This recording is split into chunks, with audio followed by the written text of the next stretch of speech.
Francesco Saraceno, bonjour. Bonjour.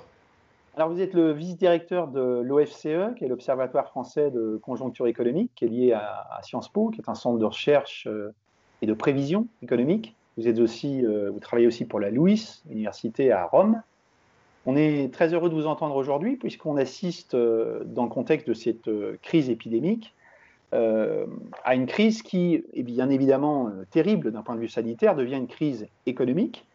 Et à lire les journaux, on voit combien l'Europe peine à mettre en place une réponse satisfaisante, et on a le sentiment, très largement amplifié à la fois par les politiques et certains médias, qu'il y a une absence de solidarité pour répondre à cette crise dont on voit pourtant l'ampleur, puisque tout se chiffre en milliards, voire en milliers de milliards. On sort les gros mots, les trillions, auxquels on n'est absolument pas habitué.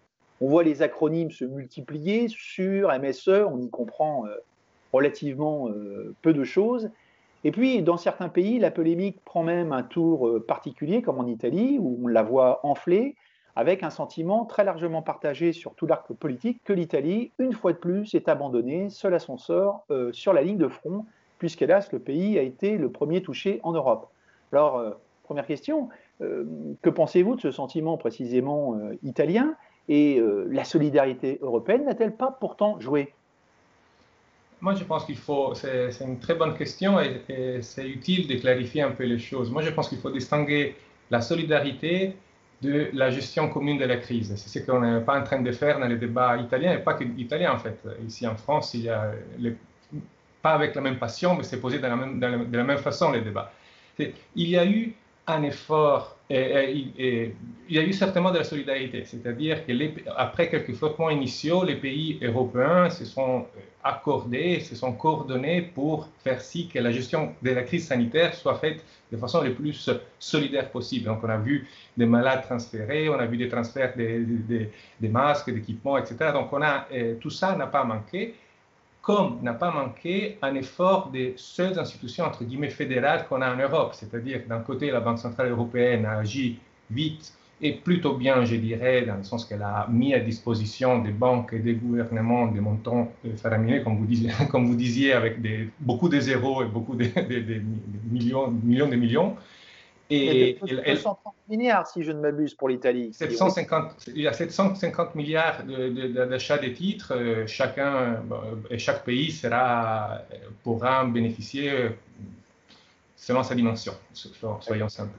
Et la Commission, elle a aussi de facto suspendu toutes les règles budgétaires et dit faites ce qu'il est nécessaire et on verra après. Donc tout ça s'est mis en place.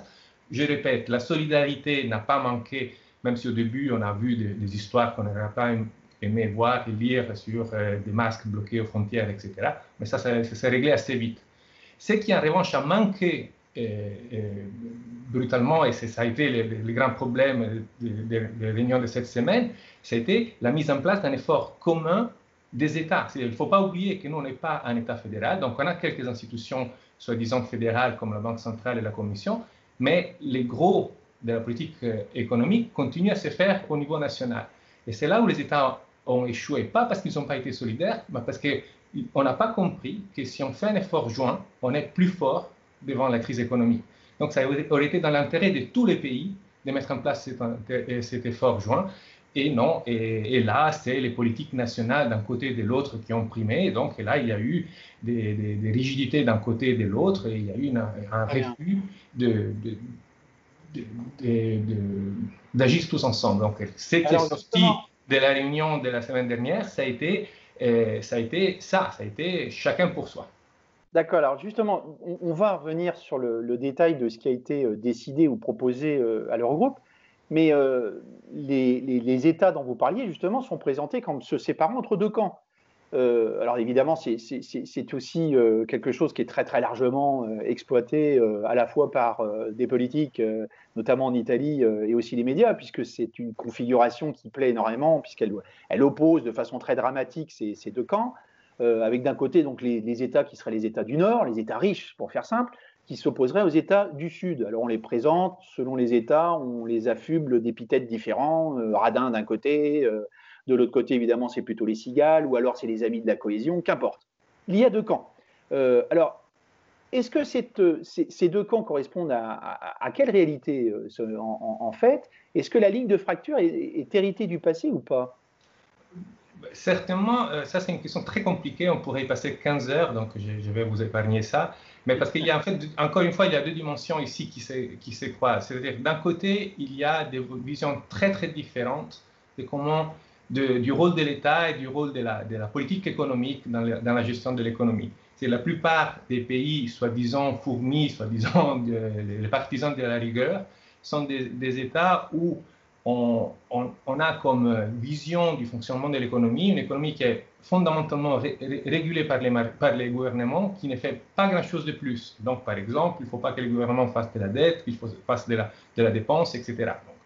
Donc, vous savez, l'Allemagne qui s'est fait un point d'honneur d'avoir un déficit zéro, etc. Donc, tout ça, et dans quelques pays, est le milieu culturel dans lequel se dessinent les politiques économiques, tandis que dans d'autres pays, il y a une approche qu'on pourrait, de façon très simpliste, définir un peu plus keynésienne, c'est-à-dire où le rôle de l'État, l'intervention de l'État dans l'économie est acceptée et parfois même surexploitée, mise en place avec un peu trop de largeur. Donc cette division est une division culturelle qui date depuis toujours. C'est toute la gestion de la crise de 2010 s'est faite avec les mêmes lignes de fracture. Et je dirais même la construction de l'euro, ça s'est fait avec les mêmes lignes de fracture. Donc ça c'était inévitable que ça arrive. C'est un peu surprenant que ça arrive aussi quand la crise frappe tout le monde, donc tout le monde est appelé à faire un effort extraordinaire, mais bon, c'est comme ça, et donc ça, on ne peut pas... Est-ce que le camp des États du Sud, si je puis dire, n'est pas aujourd'hui celui qui, d'une certaine façon, demande à ce qu'on mette en place des mesures qui permettent d'achever l'union monétaire? Et ça m'amène à la deuxième ligne de fracture, qui en revanche n'est pas nord-sud, parce qu'elle est beaucoup plus compliquée. C'est la ligne de fracture entre ceux qui disent que l'Europe doit rester fondamentalement un ensemble de gouvernements qui mettent en place des politiques communes, mais qui restent chacun maître de soi. Donc ça a été la position, vous le savez mieux que moi, française pendant très longtemps. Peut-être aujourd'hui, la France est en train de bouger en perdant sa puissance économique au sein de la zone euro. Elle devient de moins en moins intergouvernementale, de plus en plus fédéraliste. Et ceux qui disaient, quand aujourd'hui, dit, bon non, il faut que cette construction se fasse progressivement vers un État fédéral. Et là, par exemple, la fracture est beaucoup moins claire, parce que l'Allemagne a été pendant très longtemps une force, elle a poussé pour avancer vers une fédération. Donc donc ces deux fractures se croisent, mais pas de façon exactement nette. Il n'y a pas dans les deux camps les mêmes choses.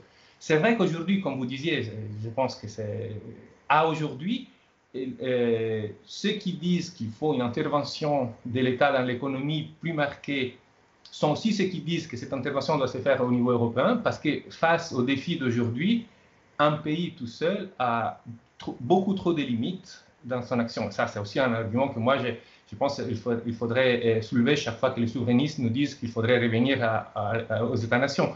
Dans le monde d'aujourd'hui, un État-nation n'a pas beaucoup d'outils et a beaucoup trop de contraintes. Donc ces pays qui veulent un peu plus d'intervention publique dans l'économie sont aujourd'hui aussi les pays qui poussent pour que cette intervention se fasse au niveau européen et pas au niveau national. Mais je répète, les deux fractures ne sont pas exactement la même chose.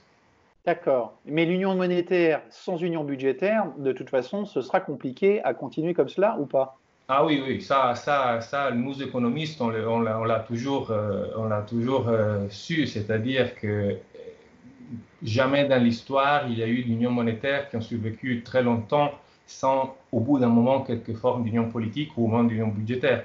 Ça, c'est sûr et certain. Donc la crise actuelle est bien une crise aussi existentielle, si je puis dire. Ah oui, c'est la énième, on en a une toutes les 10 ans. Tous les 10 ans. Tous les 10 ans. Très bien. Alors venons-en à ce qui a été proposé par les ministres des Finances, après des négociations douloureuses, puisqu'il a fallu plus de 2 journées, bon, rendu difficile en plus par les moyens techniques et la réalité du confinement. Donc, est-ce que vous pouvez nous donner un éclairage sur ces propositions, et on voudrait comprendre si elles sont de nature à rassurer et à satisfaire, le cas échéant, les États du Sud et notamment l'Italie? Alors, là, la réponse est assez nette, même si on ne va pas rentrer dans les détails. En fait, on a fait 3 choses, en gros.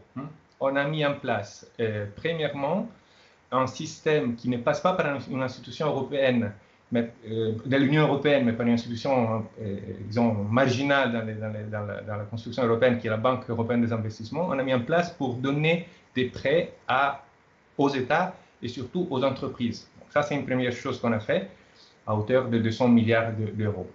Après, on a mis en place un mécanisme dont on a beaucoup parlé ces jours-ci, donc peut-être ceux qui nous écoutent ont entendu parler de cet acronyme SURE, hein, qui est un système de prêts pour faire face aux dépenses extraordinaires que les pays peuvent avoir dans les marchés du travail. C'est-à-dire si un gouvernement aujourd'hui doit mettre en place, par exemple, comme ici en France, des mesures de chômage partiel très importantes et très coûteuses, bon, il peut emprunter à des taux préférentiels à ce mécanisme.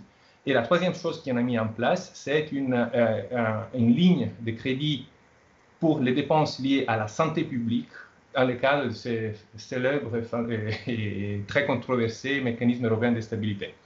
Et puis, on a parlé de façon très vague, dans une deuxième étape, mais on n'a pas donné les détails parce que les détails, c'est où ça cloche entre les pays du Nord et les pays du Sud, d'un fonds de renaissance, un fonds qu'on appelle Recovery Fund en anglais. C'est un fonds pour soutenir les efforts pour faire répartir l'économie, mais tout ça est pour le moment seulement quelques lignes, il n'y a aucun détail sur ça. Donc ce détail sera discuté à l'occasion du prochain Conseil européen, donc des chefs de gouvernement. Et donc on pourrait même imaginer, puisque si je ne m'abuse, c'est ce que Giuseppe Conte a dit hier, que certains États, dont l'Italie très certainement, reviendront à la charge sur la question des eurobonds. Oui, il ne faut pas oublier qu'en fait, les sièges de décision dans l'Union européenne, ce n'est pas l'Eurogroupe. L'Eurogroupe, en fait, c'est un groupe informel. Pardon, l'Eurogroupe donne seulement ses propositions de solutions. Bon, il y a un accord entre les pays, donc c'est plus que tout simplement des propositions. C'est aussi un début de consensus qui s'est créé. Mais les vraies décisions sont prises au sein du Conseil. Donc au sein du Conseil, il se peut que quelques-unes de ces mesures soient remises en cause. Après, si vous me permettez une prévision, je ne pense pas que ça va se passer. Mais en tout cas, on continuera à se confronter, à discuter sur ça. Et vous savez que les positions se sont crispées beaucoup. Ça, c'est pas bien. Je pense que, par exemple, les gouvernements italiens qui a, je pense, beaucoup de raisons sur les fonds, ils se sont poussés un peu trop loin dans la négociation, ils sont un peu enfermés dans des positions dans lesquelles il sera difficile de revenir en arrière, et soit politiquement à l'intérieur qu'en Europe, ça pourrait poser des problèmes. J'aurais été un peu plus souple dans mes propos si j'avais été le président du Conseil italien, parce que là, du coup, ça va être compliqué s'il revient en arrière, parce qu'il devrait y avoir un compromis. Ça sera un peu difficile après d'expliquer tout ça. Donc, ce sera sans doute aussi vécu et perçu comme un échec politique, effectivement. Et donc, si vous voulez, à part l'explication de ce qu'on a décidé, alors ce qui est clair, que tout ça, ce n'est rien d'autre qu'une série de mécanismes plus ou moins utiles qui, en fait, vont faciliter la prise de dette de la part des pays européens. Donc, les gros de l'effort, et on revient à ce qu'on disait au début, c'est-à-dire qu'on n'est pas une institution fédérale, on n'est pas une union, on n'est pas des États-Unis. Donc, les gros de l'effort restent sur les épaules des pays.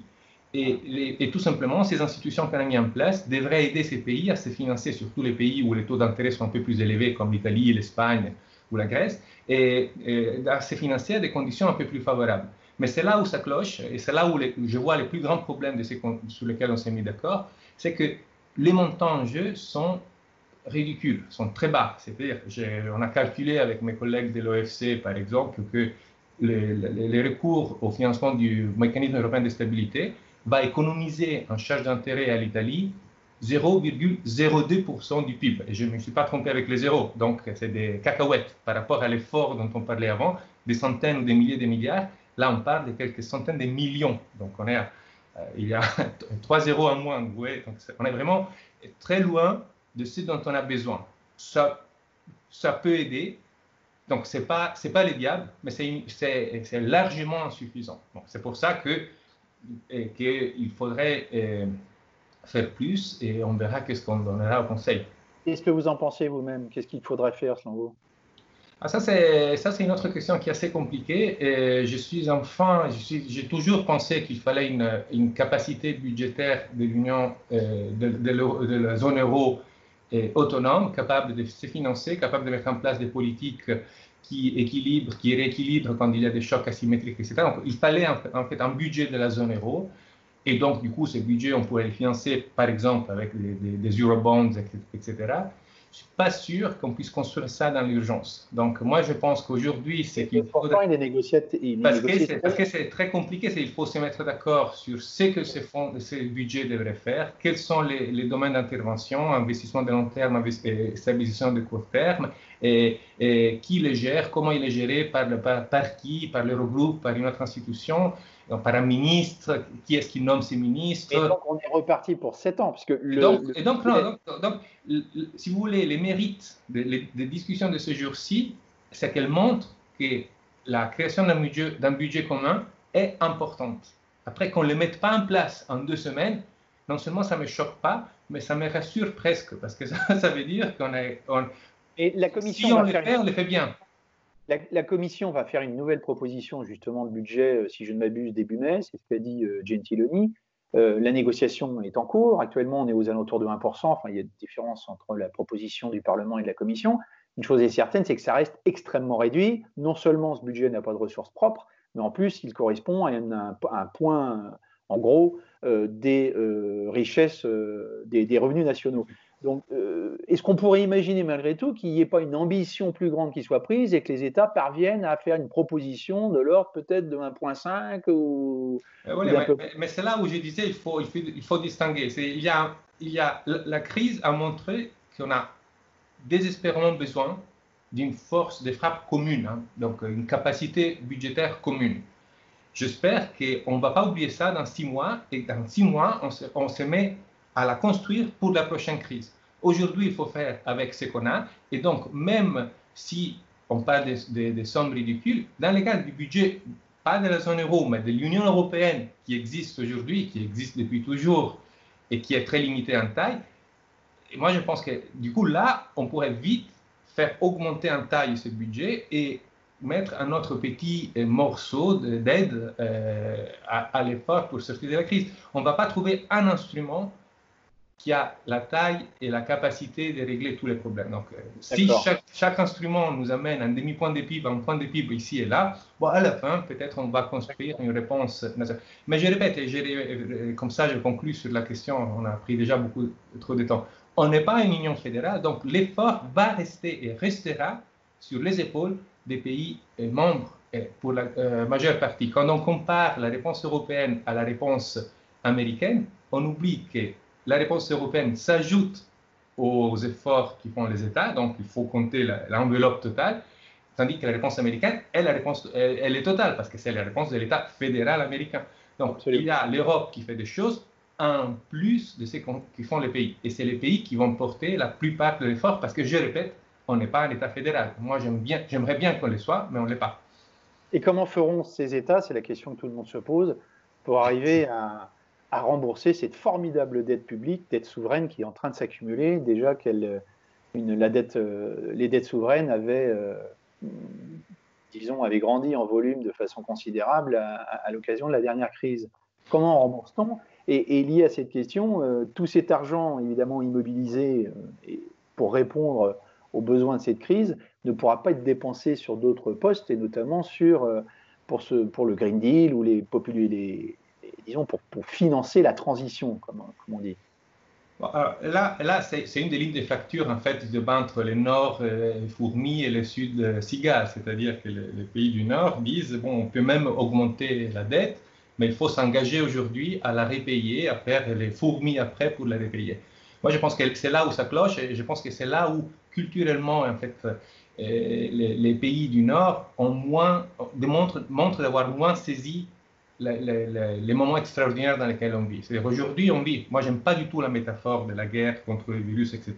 Mais c'est vrai que du point de vue économique, on vit dans une situation où on est très proche d'un choc comme celui qu'on aurait pendant la guerre. On a une destruction de la capacité de production, on a la demande qui est à l'arrêt parce qu'on est tous confinés, on n'en sort pas, on ne va pas au resto, on ne consomme pas. Oui, Amazon nous livre quelque chose, mais pas grand-chose. Et donc c'est vrai que même si je n'aime pas la métaphore de la guerre, on va sortir de la crise comme si on sortait d'une guerre. Alors, on sait très bien que quand on sort d'une guerre, la plupart du temps, la dette publique, elle a explosé parce que l'effort de gestion de la guerre a été énorme. Et on sait très bien que par le passé, il y a plein d'études en fait d'histoire économique. Il faudrait que les gens étudient l'histoire économique, pas que la théorie économique. Il y a plein d'études d'histoire économique qui montrent que jamais, jamais, jamais, la discipline budgétaire a été la clé de sortie, de réabsorption des dettes extraordinaires qu'on a accumulées en temps de guerre. Chaque fois qu'il y a eu des guerres, il y a eu après, on a sorti de la guerre avec des dettes énormes, et ces dettes ont été gérées de façon extraordinaire. Temps extraordinaire nécessite mesures extraordinaires. Et donc, ça n'a pas été un problème, par exemple, d'avoir un peu d'inflation, parce que l'inflation, en fait, rend la valeur de la dette un peu moins importante. Donc, c'est une façon de le faire. Donc, il faudra certainement accepter un peu plus d'inflation pendant les 10-15 prochaines années. Et on a eu des impôts patrimoniaux, par exemple. On a eu ici en France, on recommence à discuter de l'impôt sur la fortune, par exemple, chose qui est plutôt, à mon avis, une bonne chose. Donc, il ne faut pas se mettre dans l'idée qu'on va faire les fourmis année après année, dégager des surplus pour diminuer cette dette, parce que ça va prendre 30 ans. Donc, ça veut dire qu'on va se mettre dans un chemin d'austérité à la grecque, pour vous faire comprendre, qui durera pendant 20 ans. Et ça, c'est clairement pas possible. C'est là où les pays du Nord montrent de ne pas avoir saisi la dimension extraordinaire. Et donc, dans ces cadres-là de gestion extraordinaire de l'effort, c'est clair qu'une partie des ressources qu'aujourd'hui on met pour faire répartir l'économie devront être mises aussi pour changer les modèles futurs. Donc, pour être clair, si on va faire de l'investissement public pour soutenir l'économie dans sa sortie de crise, cet investissement public, il vaudra, sera le cas de le mettre par exemple en place pour qu'une partie au moins du télétravail qu'on est tous obligés à faire aujourd'hui devienne pas un mode extraordinaire d'activité, mais un mode ordinaire d'activité permanent. Et on peut penser à d'autres choses, donc investir par exemple dans la fibre, dans le câblage surtout des petites villes. Donc, dans les... Il y a plein de choses qu'aujourd'hui on peut se demander si on peut les rendre pérennes sans nuire à la croissance. Donc, ce sont des choses qui vont peut-être nous aider à changer des modèles de développement et de concilier la soutenabilité environnementale avec la soutenabilité sociale, parce qu'il ne faut pas oublier que sans croissance, il y a de la pauvreté. Donc, on doit échapper à ces trade-offs, cette espèce d'arbitrage entre l'environnement et le bien-être des gens. L'histoire est donc loin d'être finie. Ah non. Merci, Francesco Saraceno. Merci à vous.